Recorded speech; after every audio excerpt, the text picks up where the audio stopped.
सतगुरुदेव की जय। बंदी छोड़ कबीर परमेश्वर जी की जय। बंदी छोड़ गरीबदास जी महाराज जी की जय। स्वामी रामदेवानंद जी गुरु महाराज जी की जय हो।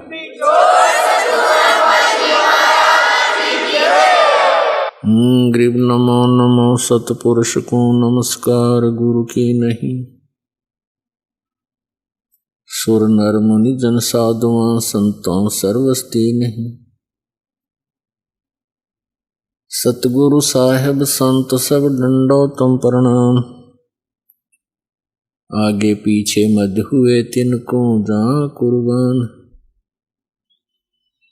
नराकार निर्विषम काल जाल वैभंजनम निर्लेपम निज निर्गुणम अकल अनुपवेशुंदनम। सोहम सुरति समापतम सकल समाना निर्तलय उज्ज्वल हिरंबर हरदमम बेपरवाह अथा है। वार पार नहीं मध्यतम गरीब जो सुमर सिद्ध होई। गणनायक गलता ना करो अनुग्रह सोई। पारस पद परवाना आदि गणेश मनाऊं गणनायक देवन देवा। चरण कमल लो लाऊं आदंत करूं सेवा। परम शक्ति संगीतम रिद्धि सिद्धि दाता सोई। अवगत गुण अतीतम सत्य पुरुष निर्मोही। जगदम्बा जगदीशम मंगल रूप मुरारी। तन मन अर्पों शीसम भक्ति मुक्ति भंडारी। सुर नर मुनि जन ध्यावे ब्रह्मा विष्णु महेशा। शेष शेष मुख गावे पूजे आदि गणेशा। इंद्र कुबेर सरीखा वरुण धर्म राय ध्यावे। समर्थ जीवन जी का मन इच्छा फल पावे। 33 कोटि आधारा ध्यावे 88। उतरे बहुजल पारा कट है यम की फांसी। 33 कोटि आधारा ध्यावे 88। उतरे बहुजल पारा कट है यम की फांसी। पाप कर्मों के कारण दुख होते हैं तो वो पापों का नाश भी वो साधनाएं नहीं कर सकती।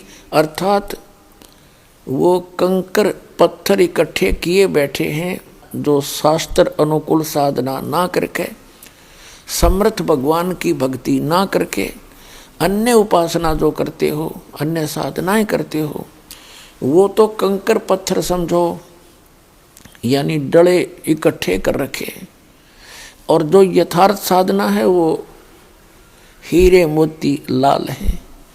क्या कहना चाहते हैं कि चारों युग में संत पुकारे और कूक कहा हम हेल रे। हमने भी ऊंची आवाज लगा लगा कर जगह जगह जाके ये बताना चाहा कि हीरे मोती माणक बरसे और ये जग चुगता ढेल रे। ये बोली आत्माएं लाल और हीरे मोतियों से परिचित ना होने के कारण इन कंकर पत्थर डलों को बहुमूल्य जानकर इनको उठाए फिर रहे हैं। फिर बताते हैं पर भी लेन जात है दुनिया। हमरा ज्ञान किन्हें ना सुनिया। तो पुण्यात्माओं ये परमात्मा बड़े दयालु हैं, ये रहमत वाले हैं। और जैसे जो कुरान शरीफ का ज्ञान देता है और श्रीमद् भगवत गीता का ज्ञान दाता है और जो वेदों का ज्ञान दाता है, ये कंप्लीट गॉड नहीं है, ये रहमत नहीं कर सकता। ये किसी के संस्कार को चेंज नहीं कर सकता। यदि किसी का शुभ संस्कार है तो शुभ ही मिलेगा, और किसी के ऊपर कोई पाप कर्म का संकट आना है तो आवे ही आवेगा, उसको रोक नहीं बदल सकते। केवल एक कंप्लीट गॉड जो है अल्लाह ताला बोलते हैं, जिसको कादिर भगवान बोलते हैं, समर्थ परमात्मा कहते हैं। उसको वेदों में गीता में परम अक्षर ब्रह्म कहा है, पूर्ण पुरुष पूर्ण परमात्मा कहा है, और संत भाषा में उसको सत्य पुरुष कहते हैं। और कुरान शरीफ की भाषा में उसको अल्लाहु अकबर कहते हैं, अल्लाह ताला कहते हैं। तो वो समर्थ परमात्मा है, वो हमारे संस्कारों को बदल सकता है। हमारे भाग्य में यदि कोई हानि होनी है, कोई पुत्र की मृत्यु होनी है, पुत्री की होनी है, या हमारा ही कोई ऐसा संस्कार मृत्यु का है या कोई रोग का है, तो वो कंप्लीट गॉड, वो समर्थ परमात्मा उस संकट को समाप्त कर देता है, वो दुख नहीं आने देता। पुण्यात्मा कबीर परमेश्वर जी ने हमें आकर के बताया है, उस अल्लाहु अकबर ने, कंप्लीट गॉड ने, कि तुम सब मेरे बच्चे हो। यहाँ काल ने आपको भ्रमित कर दिया गलत ज्ञान दे के, और मेरे ज्ञान को तुम ग्रहण करो, मेरे संतों पर विश्वास करो, जो मुझे मिले हैं, जिनको मैं सतलोक लेकर गया था उनको वापस छोड़ा है, वो मेरे परम संत हैं, उनकी वाणी पर विश्वास करो। वो कौन कौन हैं? आदरणीय धर्मदास साहिब जी बांधवगढ़ वाले,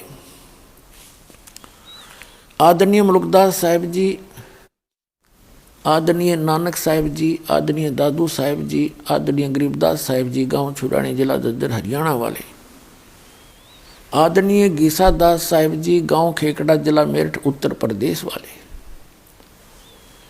आदरणीय स्वामी रामानंद जी जो काशी के अंदर हुए हैं महापुरुष, उनको परमात्मा मिले। तो इन महापुरुषों ने परमात्मा का वो स्थान देखा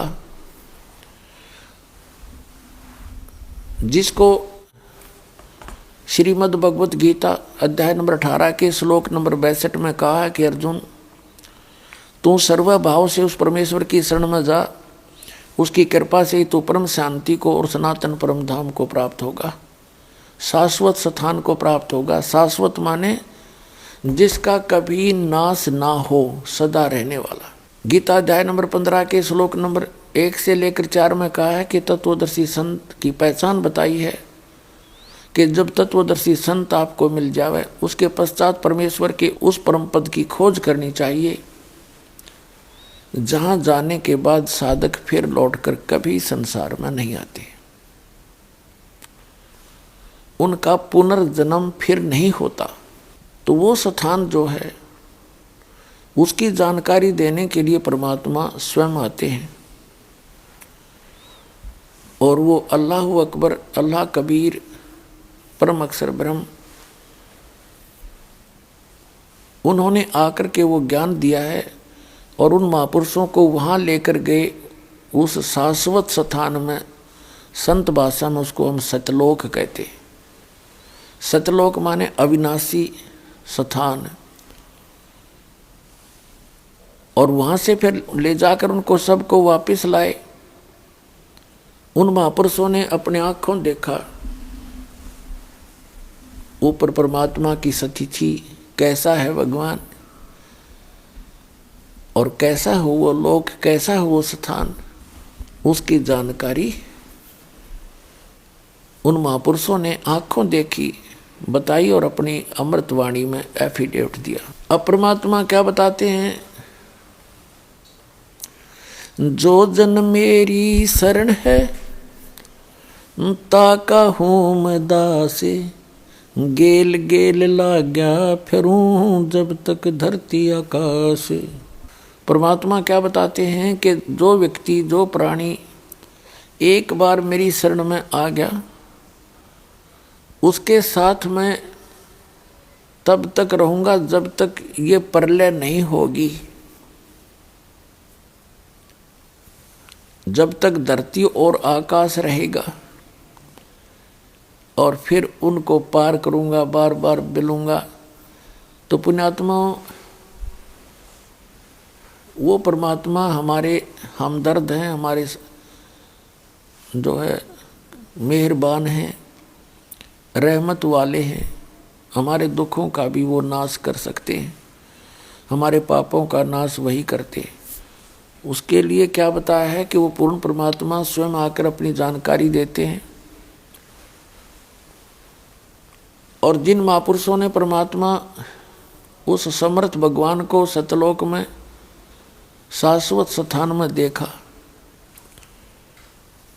उन्होंने आकर के फिर जो ज्ञान दिया, उन्होंने अपनी अमृतवाणी में बोला है, जो बहुत बार आपको सुनाया है। पुण्यात्माओं, परमात्मा पाने के लिए, पूर्ण मोक्ष प्राप्ति के लिए सबसे पहले हमने गुरु बनाना पड़ता है, गुरु धारण करना पड़ता है। कहते हैं कि उस परमेश्वर ने उस सूक्ष्म वेद में जो अपने आप आकर अपने मुख कमल से, वो पूर्ण परमात्मा अल्लाह ताला कंप्लीट गॉड है, परम अक्षर ब्रह्म स्वयं आकर ज्ञान देते हैं, उसमें कहा है, उस सूक्ष्म वेद कहलाता है, उसको तत्व ज्ञान भी कहते हैं। उस तत्व ज्ञान में कहा है कि गुरु बिन माला फेरते, गुरु बिन देते दान, गुरु बिन दोनों निष्फल हैं, चाहे पूछो वेद पुराण।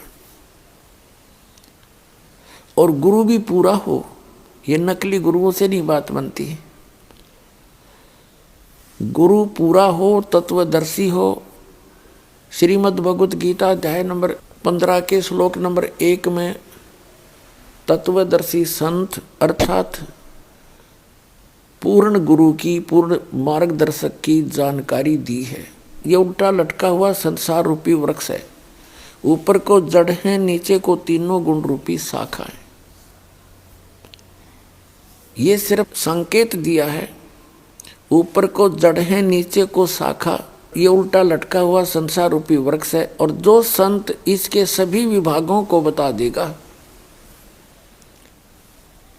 वो तत्वदर्शी संत है। अर्थात जो पूरी कंप्लीट क्रिएशन ऑफ वर्ल्ड जानता है, यानी पूर्ण रूप से सारी सृष्टि की रचना से जो परिचित है, वो तत्वदर्शी संत है।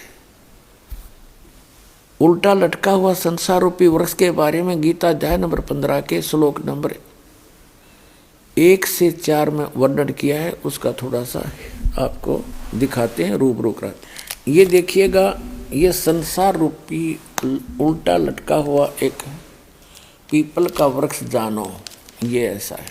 ये संसार रूपी उल्टा लटका हुआ एक वृक्ष है। ये जड़ है, ये तना है, ये मोटी डार है और ये 3 शाखाएं हैं।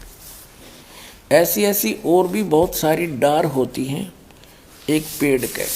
तो ये जो जमीन से बाहर दिखाई देता जो पोर्शन, इसको पेड़ बोलते हैं, टरी बोलते हैं, वृक्ष बोलते हैं। और जमीन के अंदर जो परोक्ष होता है, गुप्त होता है,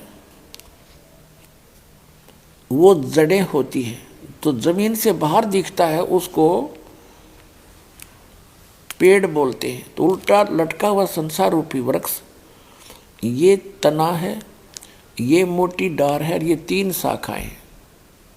कबीर परमेश्वर जी स्वयं आकर के उस सूक्ष्म वेद में अर्थात तत्व ज्ञान के अंदर स्वयं बताया परमात्मा ने, अक्षर पुरुष एक पेड़ है, निरंजन कहो, सरपुरुष कहो, सरपुरुष वा की डार और तीनों देवा शाखा हैं, ये पात रूप संसार।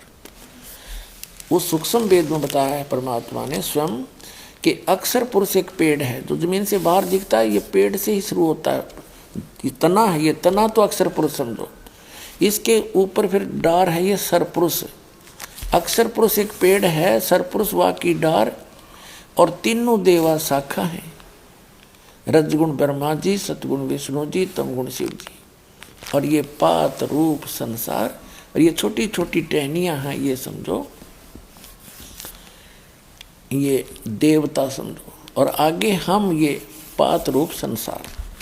और ये जो जड़ है, ये परम अक्षर ब्रह्म है, ये पूर्ण ब्रह्म परमेश्वर है, ये अल्लाह ताला है। इसको अल्लाह ताला कहते हैं, कंप्लीट गॉड बोलते हैं।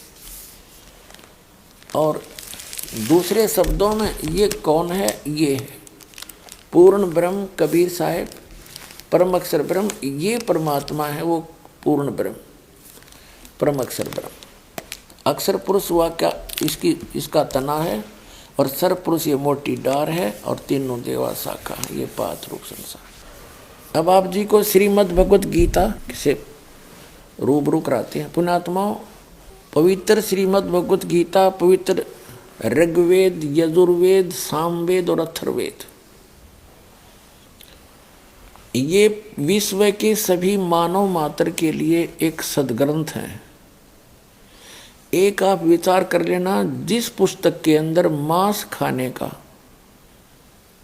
प्रावधान है वो गॉड गिवन स्पिरिचुअल नॉलेज नहीं हो सकता। ये तो एक आम बच्चा भी बता देगा। तो पवित्र चारों वेदों में, पवित्र श्रीमद् भगवद गीता में कहीं पर भी मांस खाने का आदेश नहीं है। और ये पूरे मानव मात्र के लिए है। कोई भी सद्ग्रंथ कोई समय विशेष के लिए नहीं होता, या जाति या कौम विशेष के लिए नहीं होता, या किसी ग्रुप समुदाय का नहीं होता। हम समुदाय बाद में बना बैठते हैं। जैसे ये पवित्र वेद, पवित्र गीता जब बोले गए थे, उसमें कोई मजहब था ही नहीं, कोई धर्म अन्य था नहीं, एक सनातन धर्म था। और जो परमात्मा आते हैं चारों युगों में, वो आदि सनातन धर्म का ज्ञान कराते हैं। आदि सनातन, आदि सनातन से भी हटकर फिर सनातन धर्म बन जाता है। उसी सनातन धर्म को आगे चल के हिंदू नाम दिया गया। तो उसके बाद सनातन धर्म के बाद उन्हीं में से बाबा आदम हुए। बाबा आदम से आगे मूसा अलैहिस्सलाम, हजरत मूसा जी, हजरत दाऊद जी, हजरत अब्राहिम जी, हजरत ईसा जी, हजरत मोहम्मद जी, ये बाबा आदम से ही उत्पन्न हुए हैं। उनकी संतति है, आगे उनकी संतान है। ये देखिएगा, जीवनी हजरत मोहम्मद सल्लल्लाहु अलैहि वसल्लम, मोहम्मद इनायतुल्लाह सुबहानी, ये देखिएगा,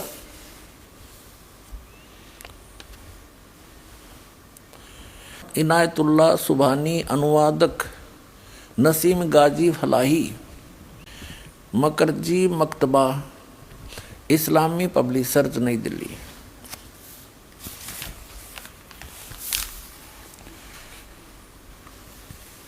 इस्लामी जीवनी हजरत मोहम्मद, SAW हिंदी, इस्लामी साहित्य ट्रस्ट प्रकाशन 81 सर्वाधिकार प्रकाश का अधीन। नाम मूल किताब मोहम्मद अरबी उर्दू, प्रकाशक हैं मरकजी मकतबा पब्लिशर्स, D307 दावत नगर, अब्बुल फजल इनकलेव, जामिया नगर, नई दिल्ली। दूरभाष इतने, फैक्स नंबर इतने। और मुद्रक हैं HS ऑफसेट प्रिंटर्स, दिल्ली, मुद्रक। ये देखिएगा, पृष्ठ 107 पर ही पढ़ रहे हैं। प्यारे नबी सल्लल्लाहु ने तकरीर करते हुए यह भी बताया कि मुसलमान आप कैसे रहें। फिर यहाँ बताया है, लोगों तुम्हारा रब एक है, तुम्हारा बाप एक है, तुम सब आदम के बेटे हो और आदम मिट्टी से बने हैं। खुदा के नज़दीक तुम में सबसे बेहतर वह है जो खुदा से सबसे ज़्यादा डरने वाला हो। और बाबा आदम कौन थे? ये ऋषभदेव जी थे। ऋषभदेव जो जैन धर्म के प्रवर्तक माने जाते। अपनात्माओं, अध्यात्म ज्ञान को समझने के लिए हमने अपनी अपनी डफड़ी नहीं बजानी, बतेरे दिन बजा ली। हमने सभी सदग्रंथों को, सभी इतिहासों को साथ लेना पड़ेगा, जितने महापुरुष हुए हैं। अब जैन धर्म का इतिहास दिखाते हैं आपको। ये देखिएगा, आओ जैन धर्म को जाने। ये पुस्तक है प्रवीण चंद्र जैन, MA शास्त्री। ये पुस्तक है आओ जैन धर्म को जाने। लेखक है प्रवीण चंद्र जैन, एम.ए. शास्त्री, जम्बूद्वीप हस्तिनापुर। प्रकाशक है श्रीमती सुनीता जैन, जम्बूद्वीप हस्तिनापुर, मेरठ, उत्तर प्रदेश। अब ये यहाँ से ये है सारा कुछ। प्राप्ति स्थान है संजय कुमार विजय कुमार जैन, कानपुर वाले, जम्बूद्वीप हस्तिनापुर, मेरठ। जैन साहित्य सदन, चांदनी चौक, दिल्ली। राजकुमार जैन, कमलाबाई आश्रम, महावीर जी दी जैन मंदिर, शांति, सारा कुछ। और यहाँ से जम्बूद्वीप हस्तिनापुर।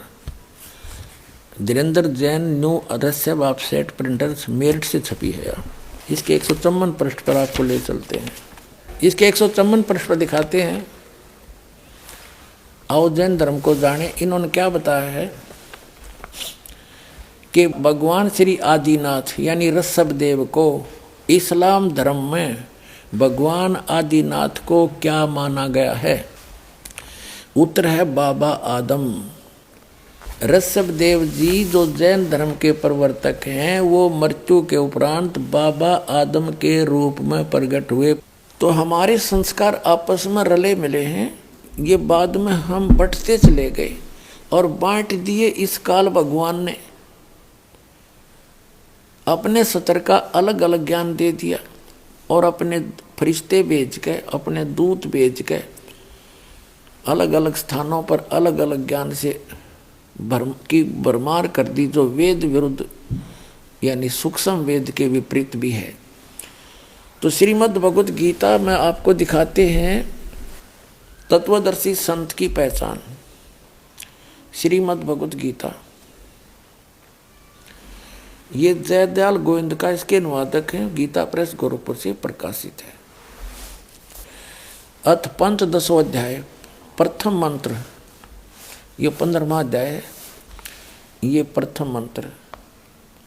इसमें क्या कहा है कि ऊर्ध्व मूलम अधः शाखम अश्वत्थम प्राहु अव्यम छंदासी यस्य पर्णानि ये तम वेद स वेदवित्। इसका अर्थ है ऊर्ध्व माने ऊपर को, मूल माने जड़ वाला, अधः माने नीचे को, शाखम माने शाखा वाला, अश्वत्थम माने पीपल का वृक्ष, प्राहु माने कहा जाता है ये अव्यय है, अविनाशी। छंदासी यस्य पर्णानि, इसके जो विभाग हैं वो पत्ते आदि, शाखा आदि इसके विभाग हैं। ये तम वेद, जो उस अज्ञान अंधकार में छुपे हुए उस संसारूपी वृक्ष के विषय में जानता है, स वेदवित्, वह है वेद के तात्पर्य को जानने वाला, वो तत्वदर्शी संत है। इबिन की अनुवाद देखिएगा। ऊर्ध्व मूलम का अर्थ इन्होंने कर दिया आदि पुरुष परमेश्वर मूल वाले। ये बताना था आदि पुरुष परमेश्वर तो ऊपर को मूल रूप है। यो ऊर्ध्व माने ऊपर, अधः माने नीचे होती है। इन्होंने यहाँ गलत कर दिया, ब्रह्मा रूप मुख्य शाखा वाले जिसे, ये गलत कर दिया इन्होंने। इन अकल तो थी नहीं इनके अंदर। ये देखो इसके साथ में दूसरे श्लोक में अधः माने, अधः 2 बार है, अधः अधः। इसका अनुवाद इन्होंने यहाँ किया नेक्स्ट पृष्ठ पे। अधः माने नीचे, अधः माने नीचे और अधः माने नीचे। ऊर्ध्व माने ऊपर होता है। अब यहाँ देखें ना, अब फिर आगे मंत्र नंबर 1 पे, 15वें अध्याय का मंत्र नंबर 1। ऊर्ध्व मूलम अधः शाखम। ये कहना था कि ऊपर को जड़, मूल माने जड़, ऊपर को जड़ वादी पुरुष परमेश्वर समझो, और अधः शाखम ये नीचे को शाखा वाला। ये संसार रूपी पीपल के वृक्ष को अविनाशी कहते हैं। वेद ये छंद कह दिया, वेद नहीं, ये जो नीचे शाखा और पत्ते रूपी जो विभाग हैं, छंद माने विभाग, उसके खंड जिसके पत्ते हैं कहे गए हैं, उस संसार रूप वृक्ष को जो पुरुष मूल सहित जानता है, जड़ से लेकर पत्तों तक बता देगा। वेद माने जानता है, स वेदवित्, स माने वह है, वेदवित् माने वेद के तात्पर्य को जानने वाला है। अर्थात वो तत्वदर्शी संत है जो ऊपर को जड़ वाला और नीचे को शाखा वाले इस उल्टे लटके संसार रूपी वृक्ष के जो सभी विभाग बता देगा, स वेदवित, वो तत्वदर्शी संत है। अब वो स्वयं परमात्मा आते हैं ऋग्वेद मंडल नंबर 9 सूक्त नंबर 86 मंत्र 26 और 27 में, ऋग्वेद मंडल नंबर 9 सूक्त 82 मंत्र 1, 2, 3 में, ऋग्वेद मंडल नंबर 9 सूक्त चम्मन 54 मंत्र 3 में, ऋग्वेद मंडल नंबर 9 सूक्त 96 के 96 के मंत्र नंबर 16 से लेकर 20 में, ऋग्वेद मंडल नंबर 9 सूक्त 94 के मंत्र नंबर 1 में, ऋग्वेद मंडल नंबर 9 सूक्त 95 के मंत्र नंबर 2 में, ऋग्वेद मंडल नंबर 9 सूक्त 20 मंत्र 1 में, ऋग्वेद मंडल नंबर 9 सूक्त नंबर 1 मंत्र नंबर 8 और 9 में, और भी अनेक स्थानों पर ये प्रमाणित किया गया है कि वो सच्चिदानंद घन ब्रह्म यानी पूर्ण परमात्मा अल्लाहु अकबर वो ऊपर के लोक में रहता है, सब भुवनों के ऊपर, सब ब्रह्मांडों के ऊपरी अरस कुरस पर अलह तकत है, सबसे ऊपर के लोक में रहता है और वहाँ मनुष्य दृश्य है, मनुष्य जैसा उसका आकार है और वहाँ से गति करके आता है, वहाँ से चलकर आता है, सशरीर आता है मनुष्य दृश्य और यहाँ आकर के अपने यथार्थ ज्ञान को पुण्यात्माओं तक पहुँचाता है, उनको सुनाता है। तो उस अल्लाहु अकबर ने, उस बड़े भगवान ने, उस कादिर मालिक ने, उस परम अक्षर ब्रह्म ने अपने द्वारा रची हुई सृष्टि का ज्ञान स्वयं ही आकर बताना पड़ा, और तो जान कैसे सकते। तो उन्होंने कहा है अक्षर पुरुष एक पेड़ है और सरपुरुष वा की डार और तीनों देवा शाखा हैं ये पात रूप संसार। अब वो ज्ञान इस दास को दिया परमात्मा ने, क्योंकि उनका आदेश था। जब वो मालिक आए थे, सशरीर आए थे, सशरीर चले गए थे, ना उनका जन्म हुआ और न उनकी मृत्यु हुई, सशरीर आए थे, सशरीर गए थे। वो कौन? काशी के अंदर वो अल्लाहु अकबर, वो धानक जुल्हा रूप में वो परमात्मा स्वयं वहाँ रहे, अपनी जानकारी आप ही दी, यथार्थ ज्ञान भी आप ही बोला, जो सच्चिदानंद घन ब्रह्म की वाणी में लिपिबद्ध किया गया। और जिन महापुरुषों को परमात्मा ऊपर लेकर गए फिर उनको वापस छोड़ा, उन्होंने भी वही ज्ञान एज इट इज मालिक का दिया हुआ अपनी अमृतवाणी में बोला। तो इससे क्या स्पष्ट हुआ कि ऊपर को जड़ वाला, ऊपर को जड़ मूल मालिक है और नीचे को तीनों गुण रूपी शाखा वाला, ये उल्टा लटका हुआ संसार रूपी वृक्ष है। और जो संत इसके सभी विभागों को बता देगा, मूल से लेकर पत्तों तक। मूल कौन? परमात्मा है। मूल तो समझो परम अक्षर ब्रह्म। गीता अध्याय नंबर 15 के श्लोक नंबर 16 और 17 में 3 परमात्माओं की जानकारी है, 3 पुरुषों की। पुरुष माने प्रभु, एक सरपुरुष, एक अक्षर पुरुष और तीसरा परम अक्षर पुरुष। परम अक्षर ब्रह्म कहो, सर ब्रह्म कहो, सर पुरुष कहो, अक्षर पुरुष कहो, अक्षर ब्रह्म कहो, परम अक्षर पुरुष कहो, परम अक्षर ब्रह्म कहो, उसको अल्लाह ताला कहो, उसको अल्लाहु अकबर कहो, परम अक्षर ब्रह्म कहो, और उसको सत्य पुरुष कहो, अविनाशी परमात्मा कहो। उस एक ही परमात्मा के पर्यायवाची शब्द है सरपुरुष और सरब्रह्म और ज्योत स्वरूपी निरंजन काल, ये इस काल ब्रह्म के पर्यायवाची शब्द हैं। और परब्रह्म और अक्षर पुरुष ये इस 7 संग ब्रह्मांड के इस सरपुरुष का पर्यायवाची शब्द है। अपनात्माओं, जो सरपुरुष है, सरपुरुष कहो, इसको सर ब्रह्म कहो, इसको काल कहो, शैतान कहो। इसके 21 ब्रह्मांड हैं और 21 ब्रह्मांड के प्राणी जन्म और मृत्यु में सदा रहते हैं। इनकी कभी जन्म और मृत्यु समाप्त नहीं हो सकती। उस पूर्ण परमात्मा ने आके जो मार्ग बताया है, अपनी जानकारी बताई है, उस साधना से फिर ये जन्म और मृत्यु समाप्त हो सकती है। तो सरपुरुष ये 21 ब्रह्मांड का स्वामी है और अक्षर पुरुष ये 7 शंख ब्रह्मांड का, नील पद्म शंख 7 शंख ब्रह्मांड का स्वामी है, मालिक है। कंप्लीट गॉड नहीं है, अल्लाह ताला नहीं है।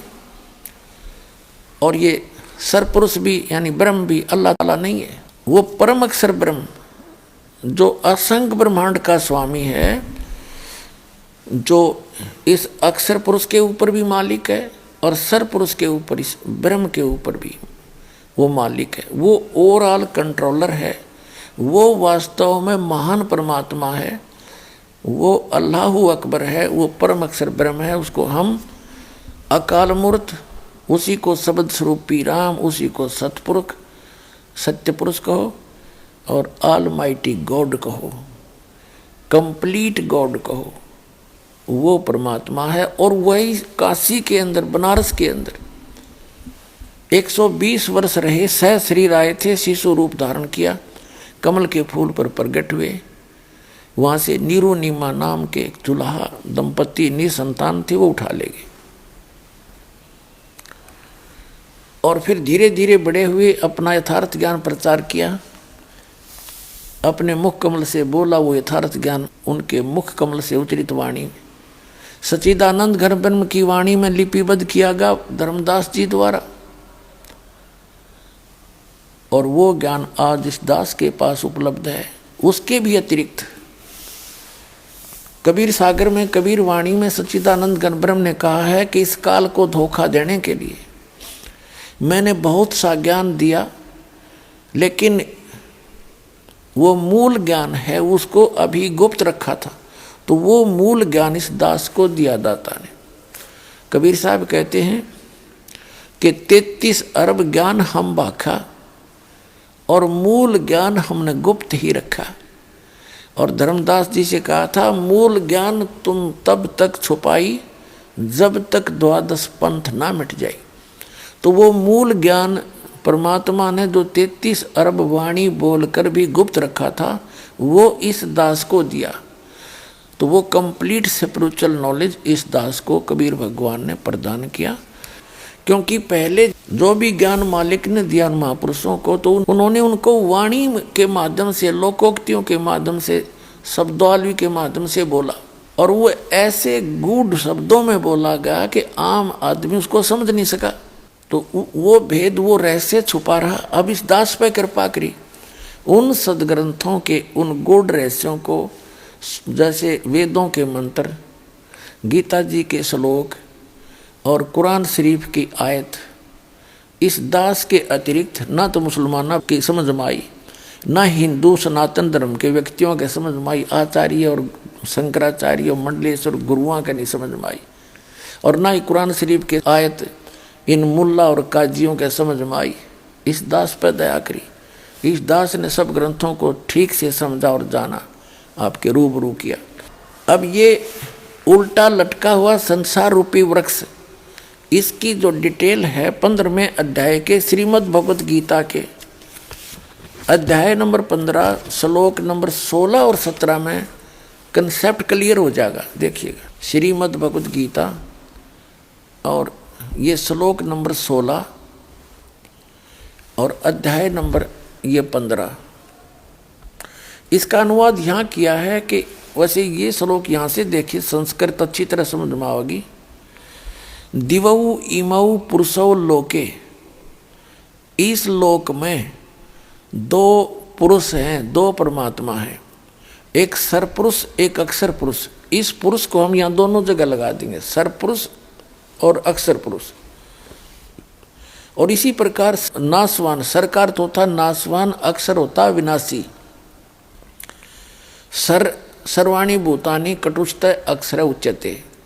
इसका अर्थ ये बनता है कि इस लोक में, मिट्टी वाले पृथ्वी वाले लोक में, जो नासवान स्थिति के लोक हैं अक्षर पुरुष और सर पुरुष के, इसमें 2 पुरुष हैं इस लोक में, सर पुरुष और अक्षर पुरुष। और इसी प्रकार इनके अंतर्गत जितने भी प्राणी हैं, भूतानी माने प्राणी, वो तो नाशवान है, और जीवात्मा किसी की मरती है नहीं, ये तो अंडरस्टूड, गधे की भी ना मरती।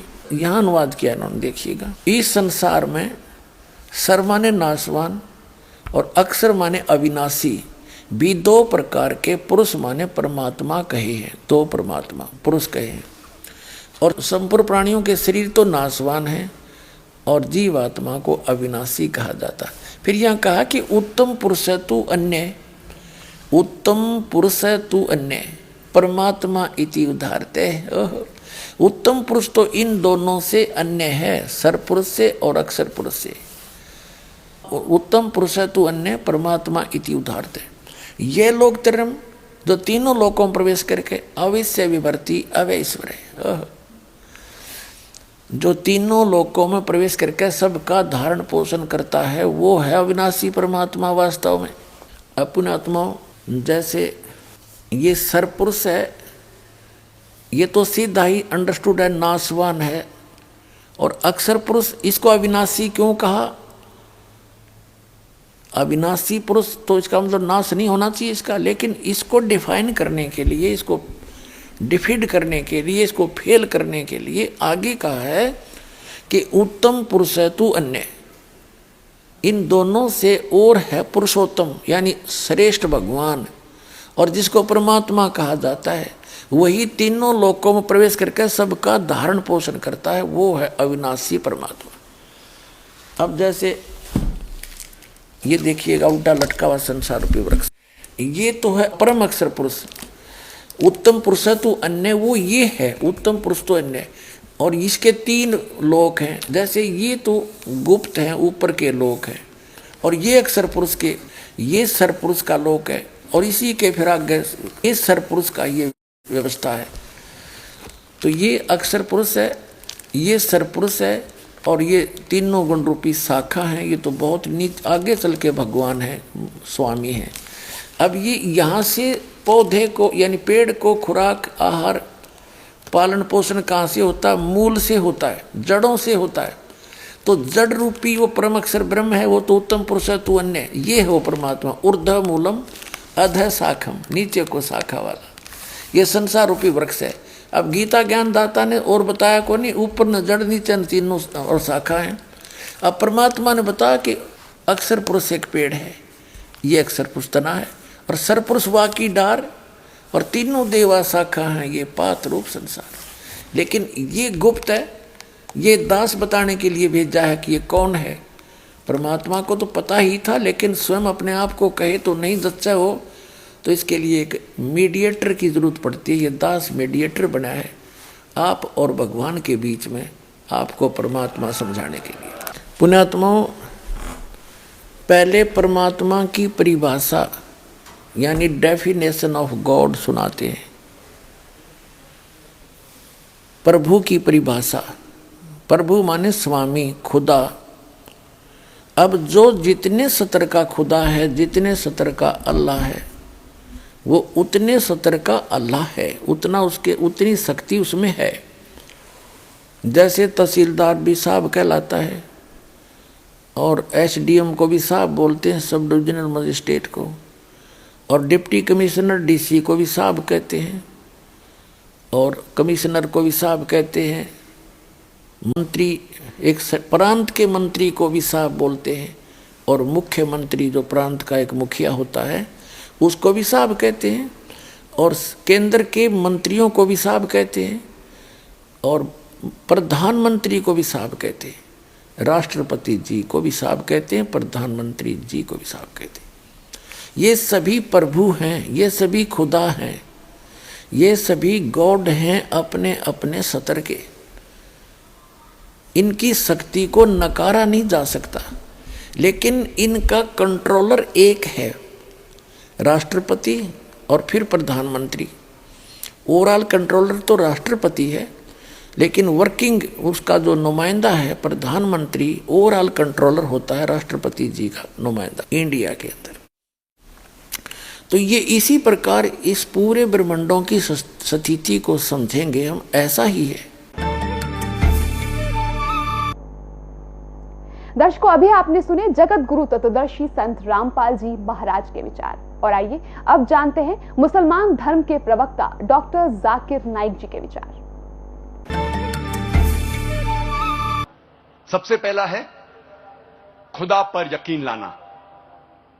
हम तस्करा करेंगे हिंदू धर्म में खुदा का तसव्वुर क्या है। जब हम कोई आम हिंदू से पूछते हैं आप कितने खुदाओं में मानते हैं, कुछ कहेंगे 3 खुदा, कुछ कहेंगे 10, कुछ कहेंगे 100, कुछ कहेंगे 1000 और कुछ कहेंगे 33 करोड़। लेकिन जब हम एक हिंदू पंडित से पूछते हैं, वो हिंदू से जो हिंदू धर्म की किताबों को जानता है, वो हिंदू कहेगा कि हिंदू सिर्फ एक भगवान, एक ही खुदा में मानना चाहिए और एक ही खुदा की इबादत करना चाहिए। लेकिन आम हिंदू एक फिलॉसफी में मानता है जिसे कहते हैं पैंथीइज्म। पैंथीइज्म की मानी आम हिंदू समझता है सब कुछ खुदा है। पेड़ खुदा है, इंसान खुदा है, सूरज खुदा है, चांद खुदा है, सांप खुदा है। हम मुसलमान समझते हैं कि सब कुछ खुदा का है। पेड़ खुदा का है, इंसान खुदा का है, सूरज खुदा का है, चांद खुदा का है, सांप खुदा का है। अहम फर्क हिंदू और मुसलमान में है। आम हिंदू कहते हैं सब कुछ खुदा है, हम मुसलमान कहते हैं सब कुछ खुदा का है। सिर्फ एक अहम फर्क है का। अगर हम इस का के फर्क को मिटा लेंगे तो हिंदू और मुस्लिम एक हो जाएंगे। दर्शकों, अभी आपने सुने मुसलमान धर्म के प्रवक्ता डॉक्टर जाकिर नाइक जी के विचार। और आइए अब जानते हैं जगत गुरु तत्वदर्शी संत रामपाल जी महाराज जी के विचार। जैसे मेंबर ऑफ पार्लियामेंट भारत की एमपी की जो सीट है वो 500 हैं, वो सभी एमपी साहब कहलाते हैं, मेंबर ऑफ पार्लियामेंट। और जैसे प्रत्येक प्रांत के अंदर अलग से एमएलए सीट होती है, वो एमएलए साहब कहलाते हैं। तो ये सभी साहब हैं, लेकिन इन सब साहबों का एक कंट्रोलर है। ये वो सब उस एक साहब के भी हैं, ये स्वयं सब साहब भी हैं और ये सारे उस एक साहब के एक खुदा के हैं, प्रधानमंत्री के नुमाइंदे। उस ये भी साहब है अपने सत्र के। अब जैसे किसी ने रजिस्ट्री करवानी है तो वो चाहे किसी से संबंध रखता, उसका काम तहसीलदार से ही होगा, तो उसके लिए वो तहसीलदार साहब है, उससे ही काम बनेगा, उसको उसने प्रार्थना पत्र लगाना पड़ेगा।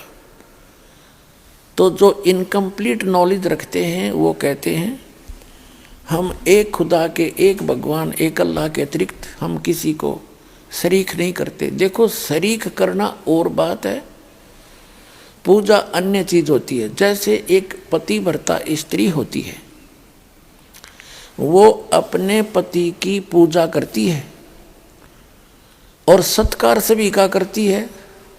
जैसे जेठ है बड़े भाई की तरह, जेठानी है बड़ी बहन की तरह, देवर है छोटे भाई की तरह, देवरानी है छोटी बहन की तरह, ननंद है उनको अपनी बहनों की तरह।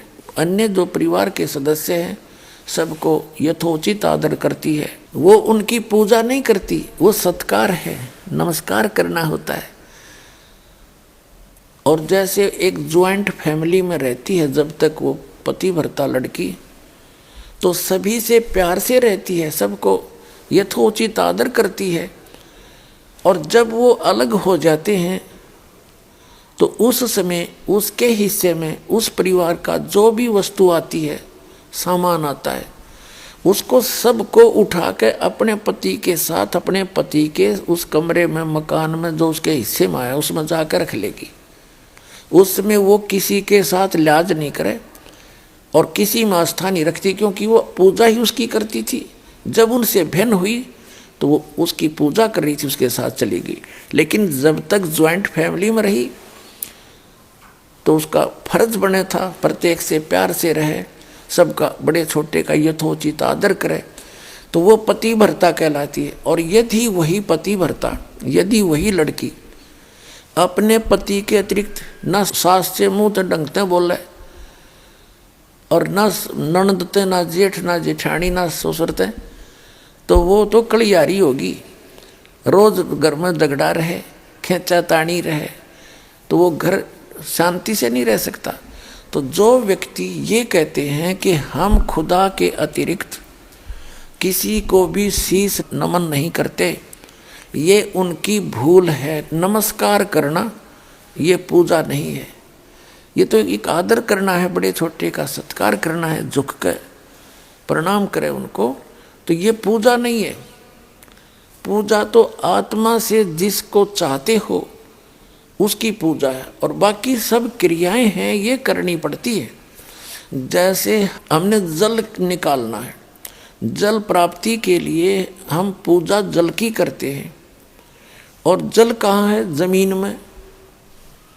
जमीन से जल प्राप्ति करने के लिए हमारा पूज्य तो है जल, वाटर, और लेकिन हम उसके लिए जो भी प्रोसेस अपनाते हैं, प्रोसीजर, और जो भी उसके उपकरण प्रयोग करते हैं, हम उनकी पूजा नहीं करते, उन क्षेत्र हम क्रिया करते हैं उस पूज्य वस्तु को पाने के लिए।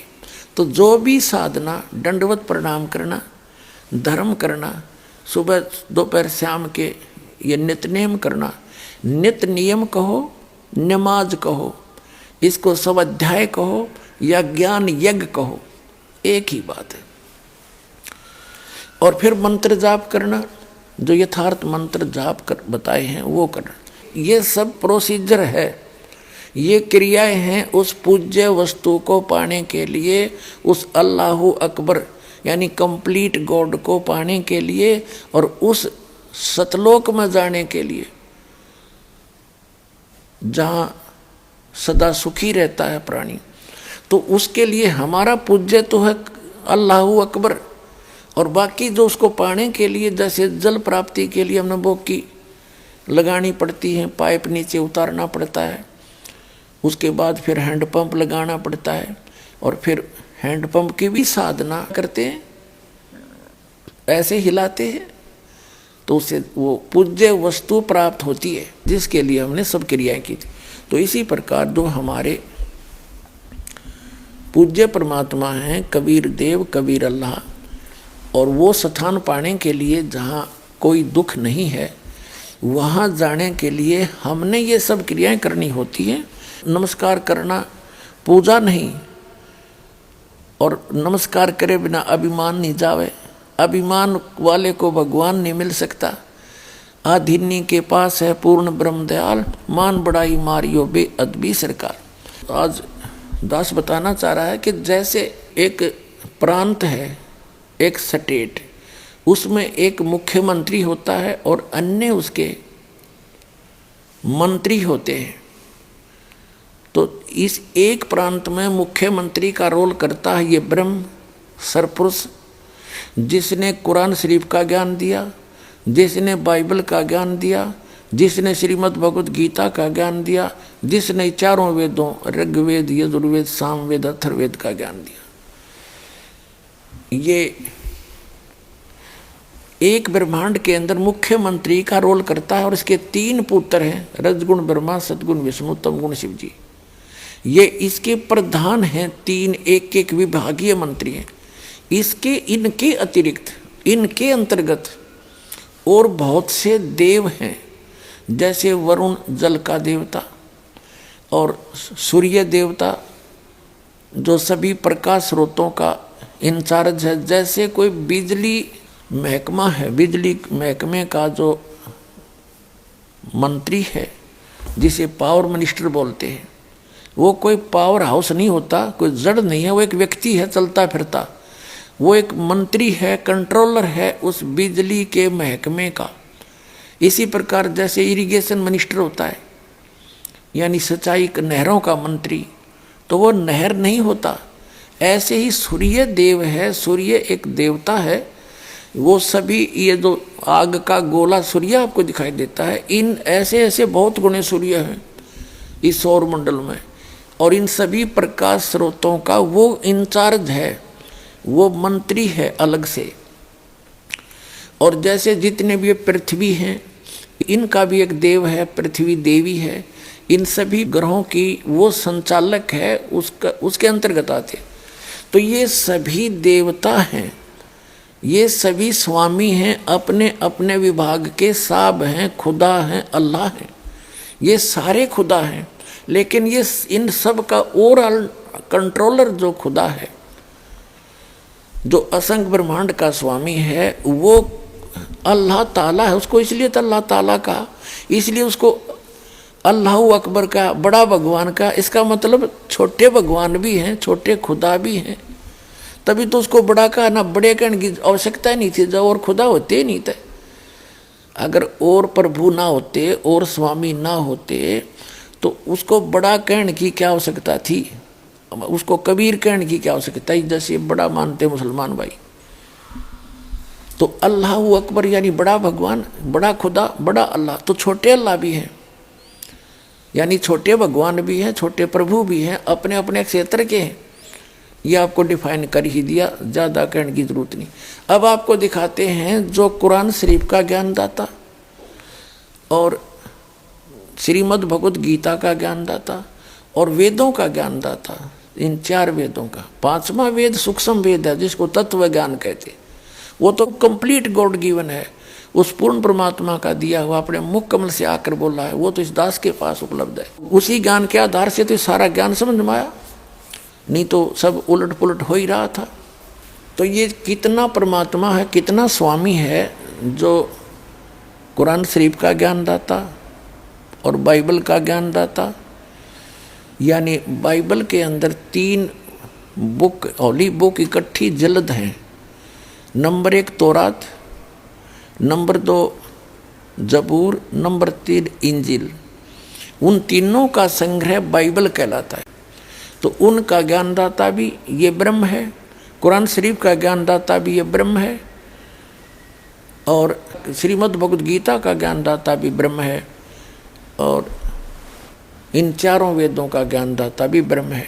और परम अक्षर ब्रह्म ने आकर के वो मूल ज्ञान दिया है, जिसमें और आल ज्ञान है। और ज्ञान सब ज्ञानड़ी, वो कबीर ज्ञान सो ज्ञान, और जैसे गोला तोब कायम करता चला मैदान।